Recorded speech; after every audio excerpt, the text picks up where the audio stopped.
Arrête de m'appeler. Je suis en réunion, m'a lancé mon mari. Mais j'étais déjà dans le hall de l'hôtel, en train de le regarder entrer avec sa maîtresse. Au moment de rendre la clé, la réceptionniste lui a remis une enveloppe. Il s'est précipité à la maison. Et est devenu blanc comme un linge. Arrête de m'appeler. Je suis en réunion, m'a lancé mon mari.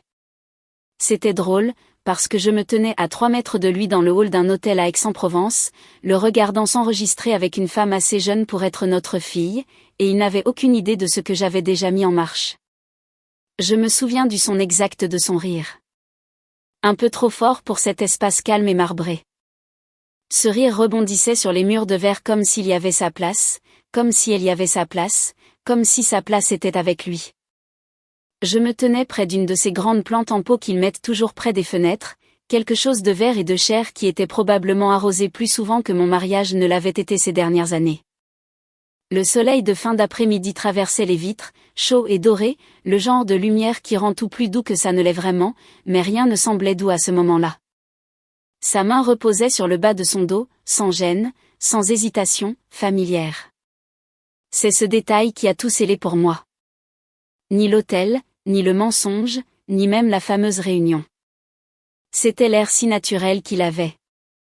Comme s'il vivait une vie différente depuis un certain temps, et que je n'y avais tout simplement pas été invitée. Je n'ai pas bougé, je ne me suis pas avancée, je n'ai pas appelé son prénom. 27 ans de mariage, et j'ai réalisé à cet instant précis que je n'avais plus besoin de réponse. Je les avais déjà. Je me suis légèrement tournée, juste assez pour voir la réception sans être vue moi-même. La réceptionniste, une femme d'une quarantaine d'années, les cheveux soignés et des lunettes de lecture posées bas sur le nez, tapait quelque chose sur l'ordinateur pendant que Julien se penchait en souriant de la même façon qu'il me souriait avant. Mon Dieu, ce sourire signifiait quelque chose, autrefois. Maintenant, il semblait juste répéter. J'ai senti quelque chose basculer en moi, pas une cassure. Cela s'était produit des mois auparavant, peut-être plus longtemps. C'était plus silencieux que ça. C'était le moment où quelque chose prenait fin. J'ai glissé mon téléphone dans mon sac. Je l'avais appelé quelques secondes plus tôt en me tenant là, dans la même pièce. Je voulais l'entendre à nouveau. Je voulais entendre le mensonge de mes propres oreilles tout en regardant la vérité se dérouler sous mes yeux. Je suppose que j'avais besoin de cette dernière pièce du puzzle. Tourner la page ne passe pas toujours par une conversation. Parfois, ça passe par une phrase qu'on entend à 3 mètres de distance, « Je suis en réunion ». J'ai expiré lentement et je me suis assise sur l'un des fauteuils bas en cuir du hall. Mes genoux étaient stables, ce qui m'a surprise. Je m'attendais à trembler, peut-être à pleurer, mais il n'y avait rien de tout ça, juste le calme. Le genre de calme qui survient après s'être préparé pendant très longtemps. Je l'ai regardé tendre sa carte bancaire. Notre carte. La même que nous avions utilisée le mois dernier chez Carrefour. La même que j'utilisais pour acheter les courses, les cartes d'anniversaire et les choses qui faisaient tourner notre vie. Il n'a pas hésité. Il n'a pas regardé autour de lui. N'a pas regardé par-dessus son épaule. Pourquoi l'aurait-il fait? Dans son esprit, j'étais probablement à la maison, peut-être en train de plier le linge, peut-être en train de regarder l'une de ces émissions que nous regardions ensemble avant qu'il ne commence à s'endormir à la moitié de chaque épisode. Ou peut-être qu'il ne pensait pas du tout à moi. Cette pensée m'a frappé plus lourdement que je ne l'aurais cru. La femme à côté de lui, Chloé, me rappellerai-je plus tard, s'est légèrement penchée vers lui pendant que la réceptionniste parlait. Elle a dit quelque chose que je n'ai pas pu entendre, et il a ri doucement. Ce petit rire grave et familier. Avant, je savais exactement ce qu'il signifiait, de quelle humeur il était, ce qu'il allait dire ensuite. Maintenant, on aurait dit qu'il appartenait à quelqu'un d'autre. J'ai croisé les jambes, lissant lentement ma jupe par habitude. Je ne me souviens même pas avoir choisi ce que j'allais porter ce jour-là.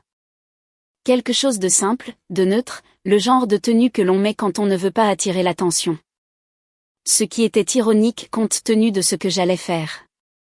Parce que non, je n'étais pas venue ici par hasard. Et non, ce n'était pas une réaction impulsive. Une semaine plus tôt, je m'étais assise dans un bureau calme à Aubagne, face à une avocate nommée Hélène, qui parlait avec des phrases calmes et mesurées. Elle n'a pas eu l'air surprise quand je lui ai tout raconté. Des femmes comme moi devaient s'asseoir sur cette chaise tous les jours, j'imagine. Je ne veux pas faire de scène, lui avais-je dit. Elle avait hoché la tête. La plupart des gens n'en veulent pas, je veux juste que les choses soient claires. Et elle avait compris exactement ce que je voulais dire. Alors, nous avions tout préparé soigneusement, discrètement. Les papiers signés, les copies faites, le timing calculé, même l'enveloppe. De retour dans le hall, la réceptionniste a tendu à Julien la clé de la chambre. Il l'a remercié, plaçant de nouveau sa main dans le dos de Chloé alors qu'il se tournait vers les ascenseurs. Pendant une brève seconde, j'ai pensé à me lever, à marcher directement vers lui, à prononcer son prénom, à regarder son visage changer en temps réel. Mais cette pensée est passée aussi vite qu'elle était venue. Ça aurait été pour lui. Ce que j'avais prévu, c'était pour moi. Ils ont disparu dans l'ascenseur et le hall a retrouvé son doux bourdonnement. Un couple qui s'enregistrait. Un homme sur son ordinateur portable dans un coin. Une douce musique instrumentale en fond sonore. Ordinaire. C'est ce qui m'a le plus frappé. À quel point tout semblait ordinaire. Comme si ma vie ne venait pas de basculer d'une manière qui allait tout changer. Je suis restée assise là encore quelques minutes, laissant le moment s'imprégner en moi. Sans me précipiter, sans le repousser, juste en le laissant exister. Puis je me suis levée, j'ai marché calmement jusqu'à la réception et j'ai attendu que la réceptionniste lève les yeux. « Bonjour », ai-je dit, en offrant un petit sourire poli. Nous nous sommes parlé plus tôt au téléphone. Une lueur de reconnaissance a traversé son visage. Un soupçon d'hésitation, aussi. Oui, Madame le maire, c'est bien ça? C'est exact. J'ai posé doucement l'enveloppe sur le comptoir, épaisse, scellée, définitive. Je vous serais reconnaissante de bien vouloir la remettre à mon mari lorsqu'il rendra sa chambre. Elle a baissé les yeux vers l'enveloppe, puis m'a regardée. Je veux juste être sûre que je peux faire ça. J'ai soutenu son regard fermement. Oui. Il y a eu une pause, un moment humain et silencieux où elle a pesé son inconfort face à ma certitude. Puis elle a hoché la tête. Très bien. Merci, ai-je dit doucement. En me tournant pour partir, je l'ai ressenti à nouveau. Ce calme étrange. Pas du bonheur, pas du soulagement. Quelque chose de plus solide que ça. Le contrôle. Pour la première fois depuis longtemps, je ne subissais plus ma vie. Je choisissais ce qui allait suivre. Et quand Julien quitterait cet hôtel plus tard dans la soirée, il ne tiendrait pas seulement une facture. Il tiendrait la fin de quelque chose qu'il pensait pouvoir cacher. Je suis sortie dans la chaleur de la Provence, la lumière du soleil plus vive maintenant, l'air sec sur ma peau. Et je n'ai pas regardé en arrière. Nous ne nous sommes pas effondrés du jour au lendemain. Cela aurait été plus facile à comprendre. Non, ce qui nous est arrivé a été plus silencieux que ça. Plus lent.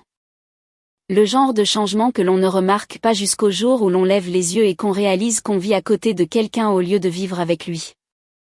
27 ans, c'est long pour partager une vie avec quelqu'un, assez long pour construire des habitudes qui semblent permanentes. Les samedis matins chez Carrefour, la messe du dimanche à la même paroisse d'Aubagne, les barbecues dans le jardin avec les voisins qui nous connaissaient depuis que nos enfants étaient encore au club de foot.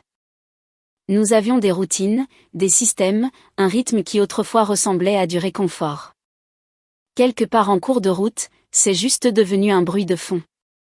Je ne peux pas pointer du doigt un moment précis où tout a changé, mais je peux vous dire quand je l'ai ressenti pour la première fois. C'était mon anniversaire.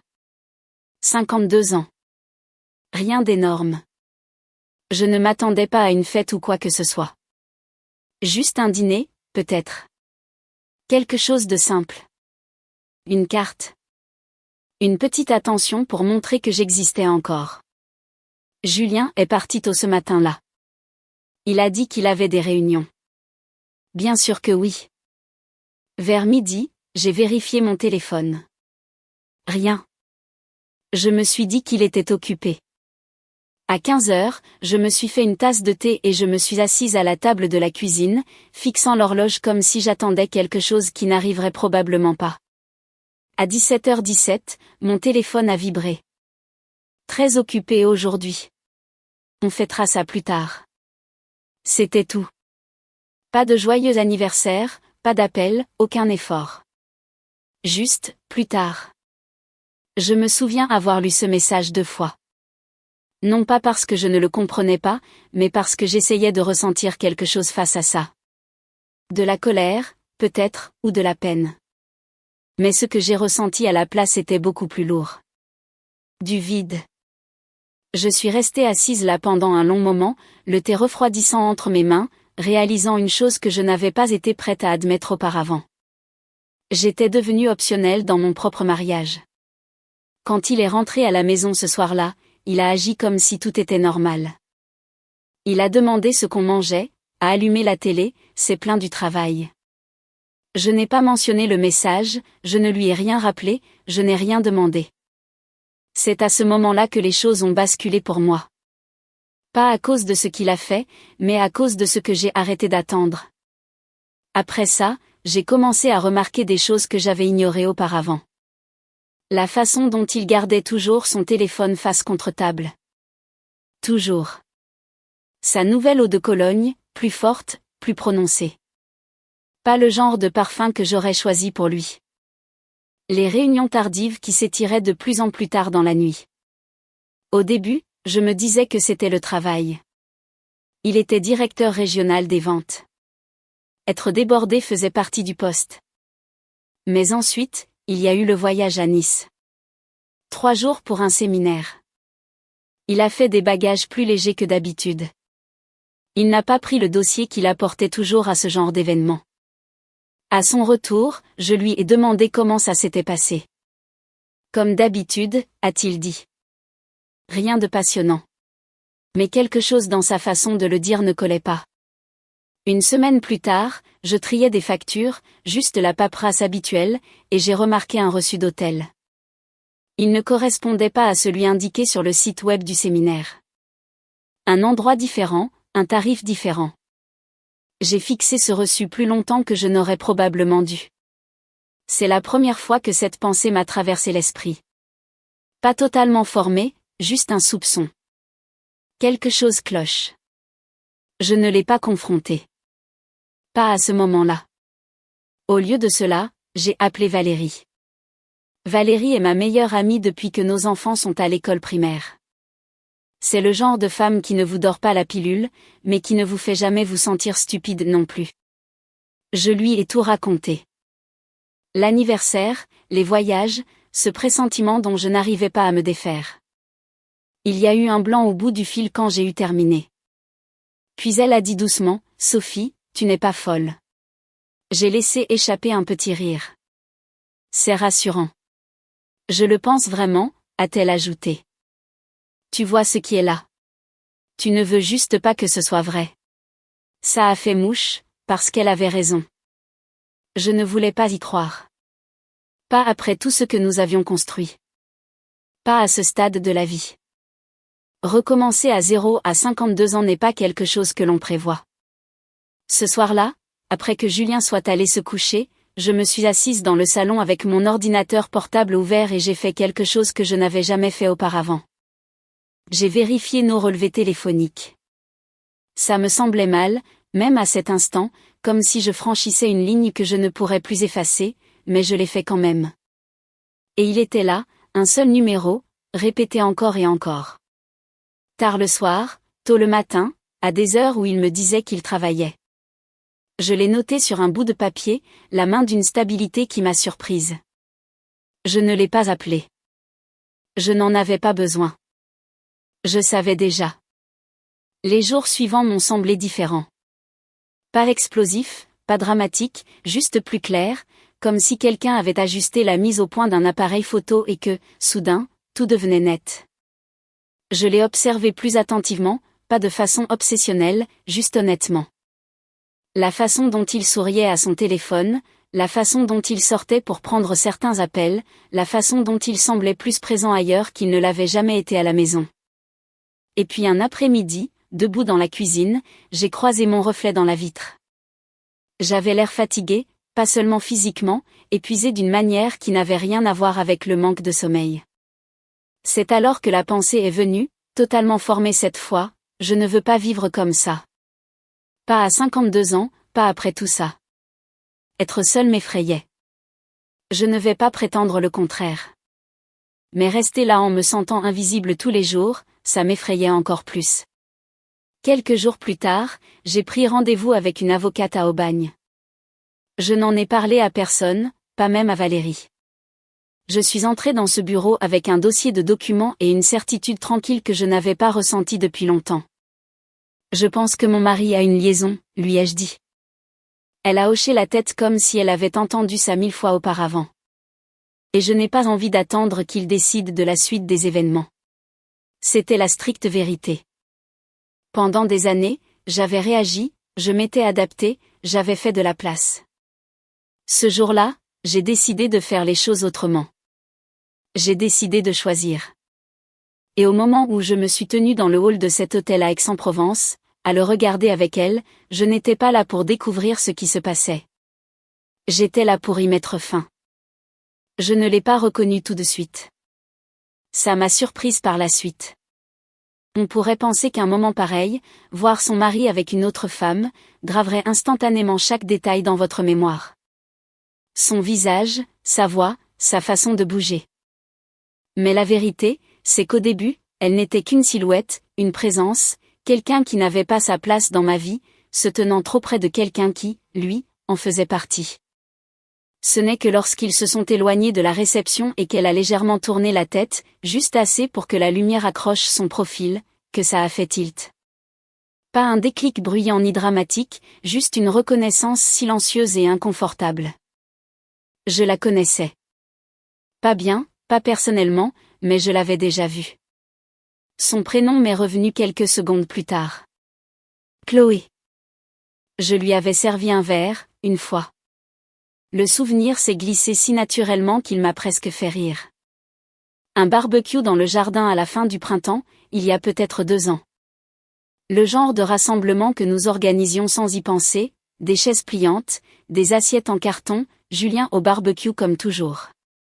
Chloé était là avec un groupe de son bureau, plus jeune que la plupart d'entre eux, brillante, polie, peut-être un peu trop enthousiaste, mais rien qui ne se démarquait à l'époque.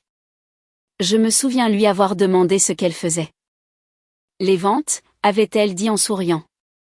Je suis dans l'équipe de Julien. Bien sûr qu'elle y était. Je lui avais tendu un verre de thé glacé. Elle m'avait remercié, m'avait appelé Madame le maire, sur ce ton respectueux que les gens utilisent quand ils essaient de faire bonne impression. Et je lui avais rendu son sourire. Mon Dieu! Debout dans ce hall d'hôtel, la regardant se blottir contre mon mari comme si c'était sa place, ce souvenir s'est installé en moi comme quelque chose de glacial. Ce n'était pas le fruit du hasard. Ce n'était pas une inconnue rencontrée lors d'un déplacement. Cela s'était construit juste sous mon toit. Je suis restée assise très immobile, les mains sagement croisées sur mes genoux, comme si la posture à elle seule pouvait empêcher que tout ne déborde. Pendant un bref instant, juste une lueur, j'ai senti quelque chose de vif monter dans ma poitrine. De la colère. Une colère brûlante et réelle. Le genre qui fait bouger votre corps avant que votre esprit ne suive. J'aurais pu me lever, marcher droit vers eux, prononcer son prénom, regarder leurs 2 visages changer en temps réel. Une partie de moi en avait envie, mais cette partie n'a pas duré longtemps car juste derrière est venu quelque chose de plus solide. Le contrôle. Je n'étais pas allée aussi loin pour le perdre maintenant. Au lieu de cela, je suis restée à ma place, et j'ai observé. Ils ne m'ont pas vue. Pas une seule fois. Ils traversaient cet espace comme s'ils étaient les 2 seules personnes à s'y trouver. Comme si le monde s'était réduit à eux seuls et à la version de la vie dans laquelle ils pensaient entrer. Ça aurait presque pu être beau si ce n'était pas de ma vie à moi qu'ils sortaient. J'ai de nouveau regardé vers la réception. La réceptionniste était toujours là. Même expression calme, même mouvement minutieux. Elle a levé les yeux brièvement et nos regards se sont croisés pendant une demi-seconde. Il y avait une question dans son regard, et peut-être une petite hésitation. Je la comprenais. Ce que je lui demandais de faire n'était pas exactement la procédure standard. Quelques heures plus tôt, je m'étais tenue exactement là où elle était maintenant, expliquant tout d'une voix qui ne ressemblait pas à la mienne. Je ne veux pas faire de scène, lui avais-je dit. Elle avait hoché lentement la tête. Je comprends. J'ai juste besoin qu'il reçoive quelque chose au moment de rendre sa clé. Discrètement. Elle avait regardé l'enveloppe, puis moi. Qu'est-ce que c'est? Les papiers du divorce. Il y a eu une courte pause après ça. Pas de jugement, juste la réalité qui s'installait. Je ne peux pas garantir, a-t-elle commencé. Je ne demande pas de garantie, avais-je dit doucement. Juste un instant. Elle a scruté mon visage une seconde de plus. Peut-être à la recherche de doutes. Peut-être en espérant en trouver pour pouvoir refuser. Mais il n'y en avait pas. Plus maintenant. Finalement, elle avait fait un petit signe de tête. De retour dans le présent, assise dans ce fauteuil du hall, je me demandais si elle remettait cette décision en question à cet instant. Si elle espérait que j'aie changé d'avis. Pendant une fraction de seconde, j'ai presque souhaité l'avoir fait. Non pas parce que je voulais qu'il revienne, mais parce que je savais que ce qui allait suivre serait irréversible. Il y a une sorte de réconfort étrange dans l'incertitude. Tant que rien n'est confirmé, on peut toujours faire semblant de croire que les choses pourraient s'arranger. Là, c'était différent. C'était choisir d'en finir avec les faux semblants. J'ai regardé Julien et Chloé disparaître dans l'ascenseur. Les portes se sont fermées avec un doux carillon, et juste comme ça, ils étaient partis. J'ai relâché un souffle que je ne m'étais pas rendu compte retenir.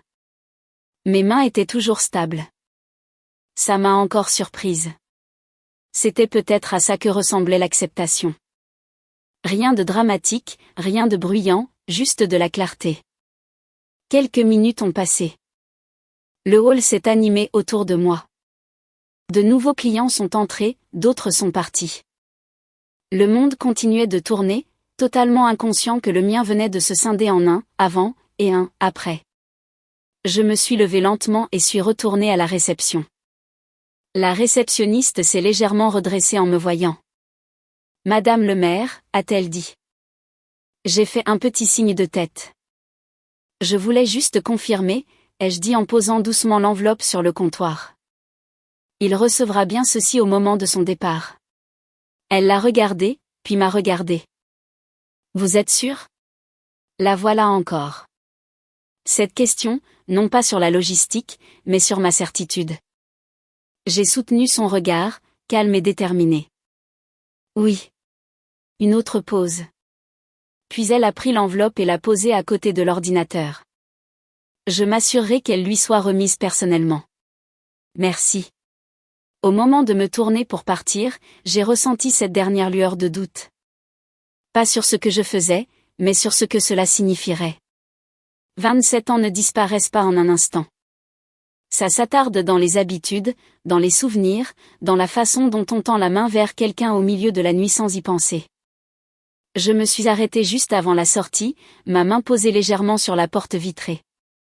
L'espace d'une seconde, je me suis permis d'imaginer m'éloigner de tout ça, faire comme si je n'avais rien vu, rentrer à la maison, préparer le dîner, lui demander comment s'était passée sa réunion, vivre dans cette version de la réalité encore un peu de temps. Mais l'image n'a pas tenu, car je savais déjà comment cette histoire se terminait, avec moi, assise à la table de la cuisine, attendant un message qui n'arrivait jamais vraiment. J'ai ouvert la porte et je suis sortie dans la chaleur aride de la Provence. Le soleil a frappé mon visage, brillant et impitoyable. Réel. C'est ce que ça faisait. Pour la première fois depuis longtemps, tout semblait réel. Et plus tard dans la soirée, quand Julien se tiendrait à cette même réception pour régler sa facture, il ne ferait pas que quitter un hôtel. Il mettrait les pieds dans une vie qu'il n'avait pas choisie. Tout comme moi. La seule différence, c'est que j'y étais préparée. Lui, non. Le trajet entre Aix-en-Provence et Aubagne prend généralement une vingtaine de minutes. Ce soir-là, j'imagine qu'il l'a fait en 10. J'étais déjà à la maison quand il est rentré. La maison était la même que d'habitude. La lumière de fin d'après-midi s'étirant sur le sol du salon, le doux bourdonnement du réfrigérateur dans la cuisine, le tic-tac de l'horloge juste un peu plus fort que d'habitude. Ordinaire. J'étais assise à la table de la cuisine avec une tasse de thé qui avait refroidi depuis longtemps. Je n'y avais pas touché depuis un moment. Mes mains reposaient mollement autour du mug, plus par habitude qu'autre chose. J'étais rentrée depuis environ 30 minutes. Assez longtemps pour enlever mes chaussures, assez longtemps pour poser mon alliance sur la table. Assez longtemps pour m'asseoir et laisser le silence s'installer autour de moi. Je n'ai pas allumé la télé. Je n'ai pas mis de musique. Je voulais l'entendre quand il entrerait. La porte d'entrée s'est ouverte plus violemment que d'habitude. Des pas rapides, inégaux. Puis sa voix, Sophie. Il y avait là-dedans quelque chose que je n'avais pas entendu depuis longtemps. De l'incertitude. Je n'ai pas répondu tout de suite. Je l'ai laissé entrer dans la cuisine et me voir assise là. Quand il l'a fait, il s'est arrêté. Pendant une seconde, aucun de nous n'a rien dit. Son visage était rouge, sa respiration un peu trop rapide. Ses yeux sont passés de moi à la table, à la bague, puis de nouveau à moi. Sophie, a-t-il répété, plus doucement cette fois. Qu'est-ce que c'est que ça? J'ai légèrement penché la tête. À quoi ça ressemble? Il s'est approché, tenant l'enveloppe dans sa main comme si elle allait s'expliquer toute seule s'il la fixait assez longtemps. Les papiers du divorce, a-t-il dit, l'incrédulité perçant dans sa voix. Tu as demandé à quelqu'un de me remettre les papiers du divorce dans un hôtel? Oui. Il y a eu un silence. Pas long, juste assez pour que la réalité s'impose. C'est. Il a secoué la tête en passant une main dans ses cheveux.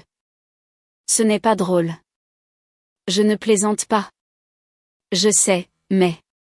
Il a laissé échapper un petit souffle, presque un rire. Sophie, franchement. C'est de la folie. Je l'ai observé attentivement. Pas les mots, mais la façon dont il les disait. Il essayait toujours de reprendre le contrôle. Il essayait toujours de définir la situation. Tu as raison, ai-je dit calmement. Ça l'est. Il a froncé les sourcils. Alors pourquoi as-tu? J'étais dans le hall. Ça l'a stoppé. Pas complètement, mais assez. Quoi? J'étais là, ai-je répété, quand tu as pris ta chambre. La couleur de son visage a changé. Il n'était pas encore livide, mais ça venait. Tu fais erreur, a-t-il dit rapidement. Trop rapidement. Ce n'était pas, tu as utilisé notre carte, Julien.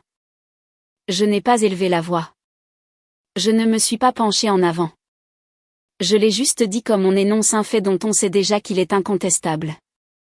Le Sofitel d'Aix-en-Provence. 2 personnes.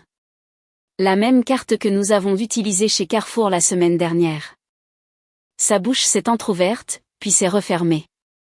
Pendant un instant, il n'a rien trouvé à dire. Puis il a tenté autre chose. Ce n'est pas ce que tu crois. Ça y est, on y était. J'ai presque souri. C'est exactement ce que je crois. Il a expiré bruyamment, faisant les 100 pas dans la cuisine comme si le mouvement pouvait l'aider à trouver une meilleure explication. C'était juste. C'était lié au travail, a-t-il dit. Elle est dans mon équipe. Nous avions des réunions et... dans une chambre d'hôtel. Il s'est arrêté. Une autre pause. Sophie, tu prends des proportions démesurées. Ah bon? Oui, a-t-il dit plus fermement maintenant, s'accrochant à ce ton comme s'il allait tenir. Tu n'as pas toutes les informations. Je me suis légèrement adossée à ma chaise. Alors donne-les-moi. Silence. C'était le problème avec les mensonges. Ils ont besoin de détails. Et il n'en avait plus aucun à offrir. Ses épaules se sont affaissées d'une fraction de millimètre. Pas assez pour que la plupart des gens s'en aperçoivent. Mais moi, oui. J'avais passé 27 ans à regarder cet homme évoluer dans le monde. Je savais exactement quand quelque chose craquait. Je ne voulais pas te faire de mal, a-t-il fini par dire, d'une voix plus douce. Et voilà. Pas de déni, pas d'explication, juste le contrôle des dégâts. J'ai hoché la tête lentement. Je te crois. Ses yeux ont brillé d'un éclat de l'espoir, peut-être. Mais tu l'as fait, ai-je ajouté. Cet espoir a disparu aussi vite qu'il était apparu. Nous sommes restés là en silence pendant un instant, le poids de tout ça s'installant dans l'espace qui nous séparait. Puis son regard s'est de nouveau tourné vers la table, vers la bague. Tu fais vraiment ça, a-t-il demandé. Oui. Pour une seule erreur. J'ai laissé planer cette phrase une seconde. Une seule. Il a détourné le regard. J'ai suivi son regard, puis je suis revenu vers lui. Tu ne m'as pas brisé le cœur, Julien, ai-je dit d'une voix posée. Tu m'as juste montré qu'il n'était plus là. Celle-là a fait mouche. Je pouvais le voir à la façon dont sa posture a changé, la façon dont il a arrêté de faire les 100 pas. Il était encore en train d'assimiler. C'est dingue, a-t-il murmuré à nouveau, mais avec moins de conviction cette fois. Peut-être même un peu de peur. Peut-être, ai-je répondu. Mais c'est fait. Ses yeux ont parcouru la cuisine comme s'il la voyait pour la première fois. Puis il a remarqué autre chose. Le couloir, la porte de la chambre légèrement ouverte. Où sont tes affaires, a-t-il demandé. Emballées. Emballées, a-t-il répété en se tournant vers moi. Comment ça, emballées? Ça veut dire que je me prépare pour. Quoi, a-t-il exigé. J'ai soutenu son regard pour ça. Il m'a fixé pendant un long moment. Tu as planifié ça, a-t-il dit lentement. Oui. Une autre sorte de silence a rempli la pièce après ça. Pas de la confusion. De la compréhension. Tu m'as fait signifier ça dans un hôtel, a-t-il dit presque pour lui-même. Devant. Je te l'ai fait signifier en privé, ai-je corrigé. Personne n'a fait de scène. Il a laissé échapper un petit rire sans joie. Ouais, super attentionné. J'ai haussé légèrement les épaules. Je ne l'ai pas fait pour toi. Ça a piqué. Je pouvais le voir. Il a regardé l'enveloppe à nouveau, puis moi. Qu'est-ce qui se passe maintenant? C'était la première question honnête qu'il posait depuis qu'il était entré. Et pour la première fois, j'ai ressenti quelque chose qui ressemblait à du soulagement. On va de l'avant, ai-je dit simplement. Avec des avocats, a-t-il dit. Oui. Et c'est tout, a-t-il insisté. Tu tournes le dos à 27 ans de mariage comme ça. J'ai jeté un coup d'œil à la bague sur la table, puis de nouveau à lui. Non, ai-je dit doucement. Ça fait un moment que j'y ai tourné le dos. Celle-là n'avait pas besoin d'explication. Nous sommes restés là, deux personnes dans une cuisine qui nous appartenait à tous les deux autrefois, partageant maintenant simplement l'espace. Pendant un instant, j'ai presque eu de la peine pour lui, presque. Puis je me suis souvenu du hall d'hôtel, de la main dans son dos, de l'aisance de son sourire, et ce sentiment est passé. J'ai repoussé ma chaise et je me suis levé. Il m'a regardé, de nouveau incertain. Où vas-tu, a-t-il demandé. J'ai pris mon sac sur le comptoir. Chez Valérie pour quelques jours. Il a hoché lentement la tête, comme s'il s'y attendait. Sophie, a-t-il dit juste au moment où j'atteignais le pas de la porte. Je me suis arrêté sans me retourner. Tu n'étais pas en réunion, ai-je dit doucement. Un temps. Puis j'ai ajouté, mais moi, oui. Et cette fois, je suis sortie. Je n'ai pas beaucoup dormi cette nuit-là. Valérie m'avait installé dans la chambre d'amis, des draps propres, une petite lampe, un verre d'eau sur la table de nuit comme elle le fait toujours. Elle n'a pas posé trop de questions, elle m'a juste jeté un long regard et m'a demandé, ça va aller? Ça ira, lui ai-je répondu. C'était suffisant. La maison était silencieuse après qu'elle se soit couchée. Je suis resté allongé à fixer le plafond, écoutant le doux bourdonnement de la climatisation et les passages occasionnels de voitures à l'extérieur. Mon esprit n'arrêtait pas de rejouer la scène du hall.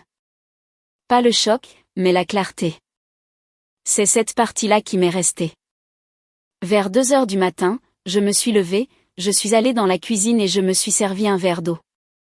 Le carrelage était frais sous mes pieds. C'était ancré. Réel. Encore ce mot. Au lever du soleil, je savais déjà ce que j'allais faire ensuite. Je n'allais pas lui courir après, ni me disputer, ni attendre des excuses qui ne seraient qu'à moitié vraies. J'allais terminer ce que j'avais commencé. Julien avait une réunion régionale des ventes ce matin-là à Marseille. Il en avait parlé plus tôt dans la semaine. L'une de ces réunions de routine où il passe en revue les chiffres, les prévisions, les performances. J'avais entendu suffisamment de ces conversations au fil des ans pour savoir comment elles fonctionnaient. Structurées, professionnelles, contrôlées, parfaites. À 8h30 du matin, je me tenais devant le miroir de la salle de bain de Valérie, me brossant les cheveux lentement, soigneusement. Je portais un chemisier simple, un pantalon bleu marine et de petits talons. Rien de tape à accent grave l'œil, rien qui n'attirerait l'attention. Je n'avais pas besoin d'attention. J'avais besoin d'être entendue. Valérie s'est appuyée contre l'encadrement de la porte, m'observant. « Tu es sûre de toi ?» a-t-elle demandé. J'ai croisé son regard dans le miroir. Oui. Elle a hoché la tête une fois. Alors ne le laisse pas retourner la situation contre toi. Je n'y compte pas. Et je le pensais vraiment. Le trajet jusqu'à Marseille a été calme. La circulation s'écoulait régulièrement sur l'autoroute. Le soleil du matin montait déjà, brillant dans le ciel de Provence. Tout semblait normal, ce qui était étrange compte tenu de ce que je m'apprêtais à faire. Quand je me suis garée sur le parking de l'immeuble de bureau, je suis restée assise dans la voiture un instant, les mains posées sur le volant, sans trembler, sans hésiter, juste sereine. J'ai pris le dossier sur le siège passager des documents, des copies soigneusement organisées de tout ce dont j'avais besoin et je suis sortie. Le bâtiment était exactement comme on s'y attendait, une façade en verre impeccable, des tons neutres, un petit espace de réception avec un bureau et une chaise d'attente. La réceptionniste a levé les yeux quand je suis entrée. « Bonjour. Puis-je vous aider ?» « Oui, ai-je dit calmement. Je suis ici pour parler à quelqu'un des ressources humaines, et je crois qu'une réunion régionale des ventes est en cours en ce moment. » Elle a hésité une seconde. « C'est exact. Puis-je savoir à quel sujet ? » « Cela concerne une affaire impliquant l'un de vos employés, ai-je répondu. Julien Lemaire. Quelque chose dans mon ton a dû lui indiquer que ce n'était pas une visite de courtoisie. Un instant, a-t-elle dit en décrochant le téléphone. Quelques minutes plus tard, une femme d'une quarantaine d'années est sortie d'un couloir. Professionnelle, posée. « Je suis Nathalie, des RH, a-t-elle dit. Vous vouliez me parler ? J'ai hoché la tête. Oui. Je ne vous prendrai pas beaucoup de temps. Elle m'a conduite dans une petite salle de réunion et a fermé la porte. Je vous écoute, a-t-elle dit. J'ai posé le dossier sur la table et je l'ai ouvert. Je crois que mon mari, Julien Lemaire, entretient une relation inappropriée avec une subordonnée, ai-je dit. Et que des fonds de l'entreprise ont pu être utilisés dans le cadre de cette relation. Son expression n'a pas beaucoup changé, mais j'ai vu le déclic. L'attention. Avez-vous des preuves, a-t-elle demandé. J'ai fait glisser les papiers vers elle. Des reçus d'hôtel, des dates qui chevauchaient des voyages d'affaires, des relevés téléphoniques. Elle les a feuilletés en silence. Je ne l'ai pas brusqué. Je n'ai pas meublé le silence. Au bout d'un moment, elle a levé les yeux. Je vous remercie d'avoir porté ceci à notre attention, a-t-elle dit avec prudence. Je vais devoir faire remonter cela immédiatement. Je comprends. Elle s'est levée. Seriez-vous d'accord pour entrer brièvement dans la salle de réunion ? J'ai marqué une pause. C'était le moment. La partie où cela cessait d'être privé. Oui, ai-je répondu. La salle de conférence était plus grande que je ne l'avais imaginé. Une douzaine de personnes assises autour d'une longue table, des ordinateurs portables ouverts, des tasses de café éparpillées. Julien était assis vers le milieu. Il a levé les yeux quand la porte s'est ouverte, et puis il m'a vu. Je ne pense pas que j'oublierai un jour cette expression. De la confusion d'abord, puis de la reconnaissance, et enfin quelque chose de plus profond. De la peur. La pièce est devenue silencieuse. Nathalie s'est légèrement avancée. Nous devons faire une pause un instant, a-t-elle dit. C'est au sujet d'une affaire qui requiert une attention immédiate. Tous les regards ont fait la navette entre nous. Je suis entrée lentement, m'arrêtant juste à l'intérieur de la pièce. Pas trop près, pas d'attitude conflictuelle, juste présente. Julien, ai-je dit. Son prénom résonnait différemment dans cette pièce. Plus formel, plus distant. Qu'est-ce que c'est que ça, a-t-il demandé, la voix serrée. J'ai légèrement soulevé le dossier. Des documents. Quelques personnes ont bougé sur leur siège. Quelqu'un s'est raclé la gorge. Je n'ai pas élevé la voix. Je n'ai pas accusé. J'ai simplement parlé. Il y a ici des documents qui montrent que des fonds de l'entreprise ont été utilisés lors de voyages personnels, ai-je dit.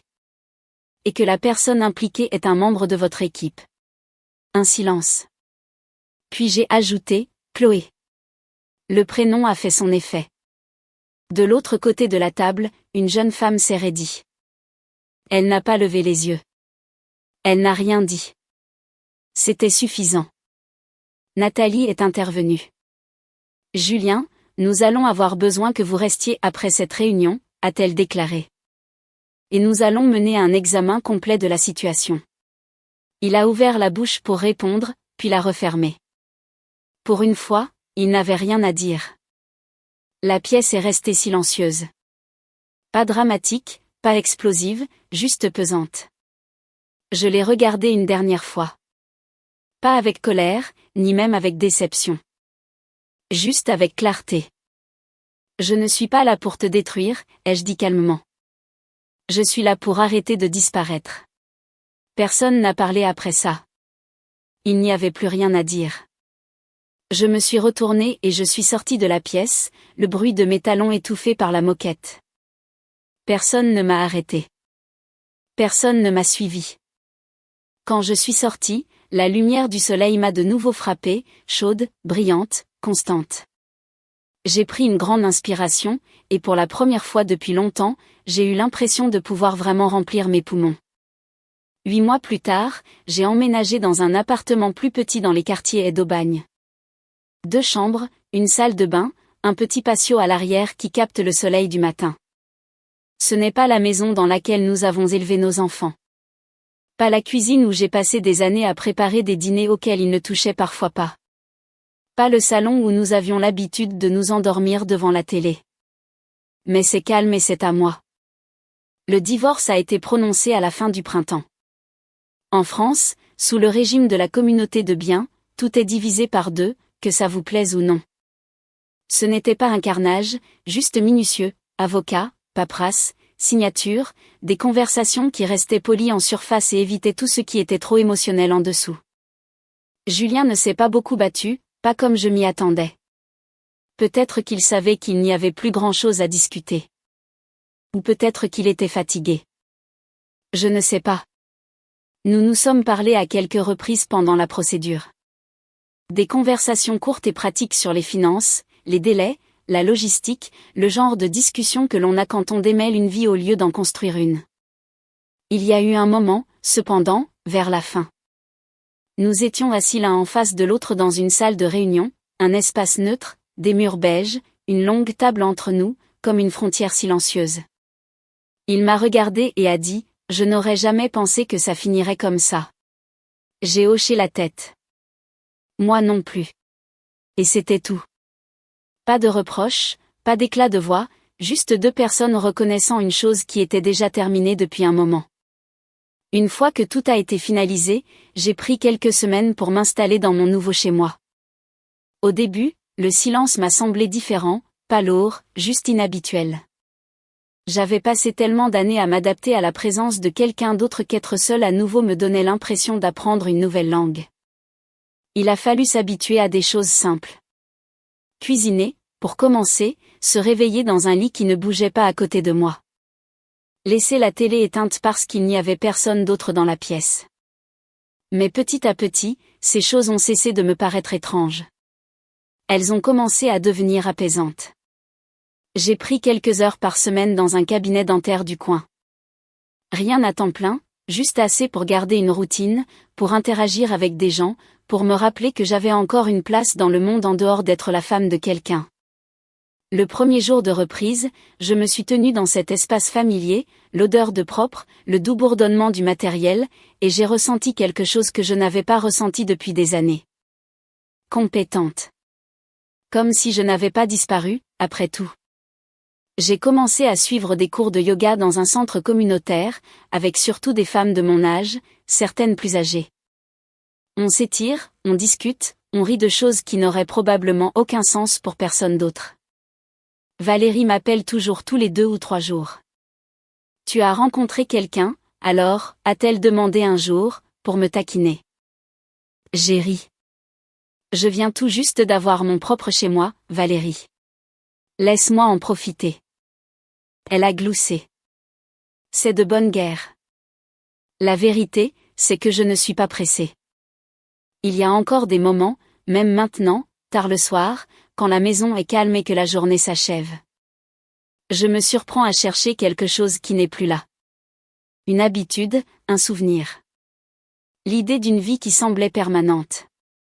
Et parfois, ça me manque. Pas lui, exactement, mais la version de la vie que je croyais que nous avions. Cette partie-là prend du temps à lâcher. Mais voici ce que j'ai appris. La solitude est silencieuse. Elle s'assoit à côté de vous, ne demande rien, ne vous ment pas. La trahison est plus bruyante. Elle prend de la place. Elle déforme les choses. Elle vous fait douter de votre propre reflet. Si j'ai le choix, je prends le silence.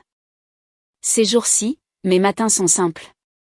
Je me réveille tôt, je fais du café, je m'assois sur le patio pendant que le soleil se lève sur les toits. Il y a une petite table là dehors, juste assez de place pour un mug et un livre. Certains matins, sans y penser, je prépare encore 2 tasses. De vieilles habitudes.